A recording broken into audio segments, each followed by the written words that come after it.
Hello friends, તમારું સ્વાગત છે મારી ચેનલ કૃષ્ણા ટેસ્ટી ટેબલમાં। આજે આપણે બનાવીશું ઠંડીમાં ગરમા ગરમ પીવાની મજા આવે તેવી હોટ ચોકલેટ। આ હોટ ચોકલેટમાં મજાની વાત એ છે કે તેમાં આપણે ગોળ, ખાંડ કે સાકર બિલકુલ પણ એડ નથી કરી। સાથે એટલી જ ઘટ આ હોટ ચોકલેટ તૈયાર થઈ છે। આમાં આપણે બિલકુલ કોર્નફ્લોરનો ઉપયોગ નથી કર્યો। આમાં આપણે એક સિક્રેટ સામગ્રી ઉમેરીને હોટ ચોકલેટ એટલી ટેસ્ટી બનાવીશું કે સાથે તે હેલ્ધી પણ બનશે અને તમે રોજ બનાવીને પીશો એટલી ટેસ્ટી પણ બનશે। જો તમને વિડીયો ગમે તો વિડીયોને લાઈક કરી શેર કરજો। આવા જ નવા વિડીયો જોવા માટે મારી ચેનલને સબસ્ક્રાઈબ કરજો। સૌથી પહેલાં એકદમ હેલ્ધી અને ટેસ્ટી હોટ ચોકલેટ તૈયાર કરવા માટે મેં અહીંયા 10 થી 12 નંગ જેટલા ખજૂર લીધો છે। ખજૂરનો ઉપરનો ભાગ અને ઠળિયાનો ભાગ કાઢી લઈશું। આ હોટ ચોકલેટમાં ગોળ, ખાંડ કે સાકર નથી ઉમેરવાના, એટલે ખજૂરનું માત્રા વધારે રાખી છે। સાથે તમે ખજૂર ઉમેરશો એટલે હોટ ચોકલેટ નેચરલી ઘટ થઈ જશે અને તમને કોર્નફ્લોરની પણ જરૂર નહીં પડે। સૌથી પહેલાં આપણે હલકા ગરમ પાણી સાથે ખજૂરને સારી રીતે ધોઈ સાફ કરી લેશું। અહીંયા મેં ખજૂરને ધોઈ સાફ કરી લીધો છે। હવે તેને હેલ્ધી અને ટેસ્ટી ક્રીમી બનાવવા માટે અહીંયા મેં 8 થી 10 નંગ જેટલી બદામ લીધી છે। સાથે 2 ચમચી જેટલો કોકો પાવડર ઉમેરીશું અને હવે 1 ગ્લાસ જેટલું અથવા 1 કપ અથવા 200 ml જેટલું દૂધ ઉમેરીશું અને હવે બધી જ વસ્તુને સારી રીતે મિક્સ કરી લેશું। અહીંયા આપણે હલકું ગરમ દૂધ લેવાનું છે। તેની સાથે ખજૂર અને બદામને 10 થી 15 મિનિટ માટે પલાળીશું જેથી ખજૂર અને બદામ એકદમ સોફ્ટ થઈ જાય। લગભગ 15 મિનિટ પછી તમે જોઈ શકો છો ખજૂર અને બદામ સારી રીતે પલળીને સોફ્ટ થઈ ગયા છે।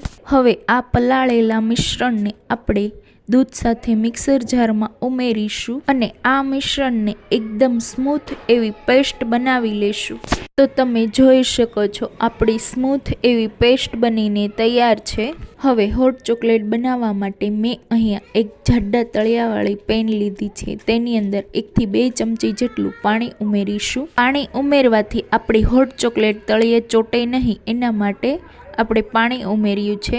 સાથે 300 ml જેટલું દૂધ ઉમેરીશું। અહીંયા આપણે ટોટલ 500 ml જેટલું દૂધ વાપર્યું છે। પહેલાં આપણે 200 ml જેટલું દૂધ ખજૂર અને બદામ પલાળવામાં ઉમેર્યું હતું। બાકીનું 300 ml દૂધ આપણે ગરમ કરીને રાખી દઈશું। દૂધ ગરમ થાય એટલે ખજૂર, બદામ અને દૂધની પેસ્ટને તૈયાર કરી હતી એને આપણે ઉમેરી દઈશું અને હવે એકદમ સારી રીતે વિસ્કર અથવા ચમચાની મદદથી મિક્સ કરી દઈશું। મિક્સ થયા બાદ આપણે અહીંયા અડધો કપ જેટલી ડાર્ક ચોકલેટ ઉમેરીશું। તમે ગમે તે વેરાયટીની એકદમ સારી ક્વોલિટીની ડાર્ક ચોકલેટ લેવાની છે। આ હોટ ચોકલેટમાં તમે ડાર્ક ચોકલેટ ઉમેરશો એટલે તેનો ટેસ્ટ સુપર ટેસ્ટી આવશે।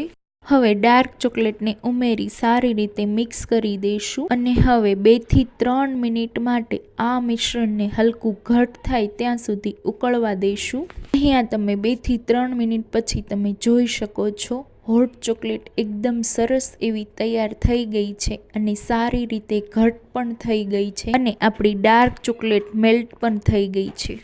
તો આપણી આ હોટ ચોકલેટ બિલકુલ તૈયાર છે અને એકદમ હેલ્ધી અને ટેસ્ટી બધાને ભાવે તેવી રોજ બનાવીને પી શકો તેવી આપણી હોટ ચોકલેટ તૈયાર થઈ ગઈ છે। તો તેને ગરમા ગરમ સર્વ કરીશું। તો ગરમા ગરમ હોટ ચોકલેટને સર્વિંગ ગ્લાસમાં કાઢી લેશું। અહીંયા મેં ગાર્નિશ કરવા માટે કોકો પાવડરને ચાની ગરણીમાં એડ કરી ઉપરથી કોકો પાવડરને સ્પ્રિંકલ કર્યો છે। સાથે ખમણેલી થોડી ડાર્ક ચોકલેટને પણ ઉમેરી દીધી છે। થોડી બદામની ફ્લેક્સને પણ ઉમેરીશું। એકવાર આ હોટ ચોકલેટ તમે જરૂર ટ્રાય કરજો। જો તમને મારી રેસીપી ગમી હોય તો વિડીયોને લાઈક કરજો અને વધારેમાં વધારે શેર કરજો। આવા જ નવા વિડીયો જોવા માટે મારી ચેનલને સબસ્ક્રાઈબ કરજો।